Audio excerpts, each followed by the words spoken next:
Spoken English practice. English to Odia translation. Let's start the video.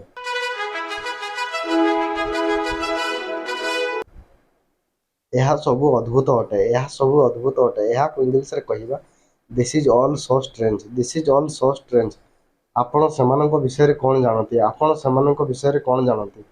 What do you know about them? What do you know about them? ଆପଣ ସେମାନଙ୍କ ବିଷୟରେ କ'ଣ ଜାଣନ୍ତି? ତୁମ ସହିତ କିଏ ଅଛି? ଏହାକୁ ଇଂଲିଶରେ କହିବା who is in with you? Who is in with you? Next, ତୁମର ସମୟ ସୀମିତ ଅଟେ। Your time is limited. Your time is limited. ତୁମର ସମୟ ସୀମିତ ଅଟେ। ନେକ୍ସଟ, ସେ ଜଣେ ଜୀବବିଜ୍ଞାନୀ। He is a biologist. He is a biologist. ସେ ଜଣେ ଜୀବବିଜ୍ଞାନୀ। ଇସ୍ରାଏଲ ଏକ ଛୋଟ ଦେଶ। Israel is a small country. Israel is a small country. Israel ଏକ ଛୋଟ ଦେଶ। ନେକ୍ସଟ, ମୁଁ ଜଣେ ଧନୀ ବ୍ୟକ୍ତି। I am a rich man. I am a rich man. ମୁଁ ଜଣେ ଧନୀ ବ୍ୟକ୍ତି। I am a rich man. ସେହି ମହିଳାମାନେ ଶକ୍ତିଶାଳୀ। Those woman are stronger. Those woman are stronger. ସେହି ମହିଳାମାନେ ଶକ୍ତିଶାଳୀ। Those woman are stronger.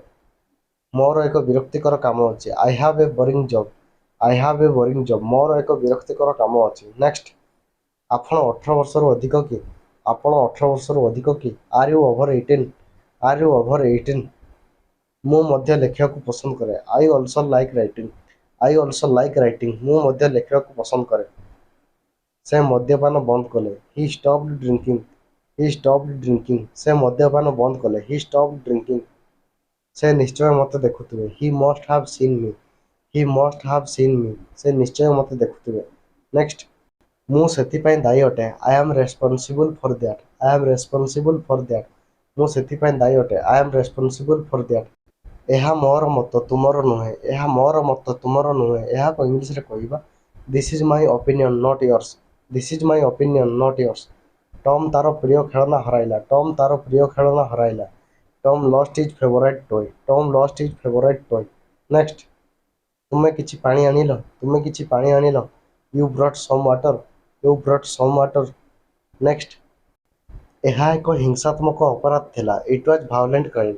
Eat was violent crime. ଏହା ଏକ ହିଂସାତ୍ମକ ଅପରାଧ ଥିଲା। ନେକ୍ସଟ, ଆମେ ସମସ୍ତେ ସମାନ। We are all equal. We are all equal. ଆମେ ସମସ୍ତେ ସମାନ। We are all equal. କେବଳ 50 ଜଣ ଲୋକ ଆସିଥିଲେ। କେବଳ 50 ଜଣ ଲୋକ ଆସିଥିଲେ। ଏହାକୁ ଇଂଲିଶରେ କହିବା ଓନ୍ଲି 50 ପିପୁଲ୍ କେମ୍। ଭିଡ଼ିଓଟି କେମିତି ଲାଗିଲା କମେଣ୍ଟ କରି ନିଶ୍ଚୟ ଜଣାନ୍ତୁ। ଯଦି ଭଲ ଲାଗିଥାଏ ଲାଇକ୍ କରନ୍ତୁ ଏବଂ ସାଙ୍ଗମାନଙ୍କ ସହିତ ସେୟାର କରିବାକୁ ଭୁଲନ୍ତୁ ନାହିଁ।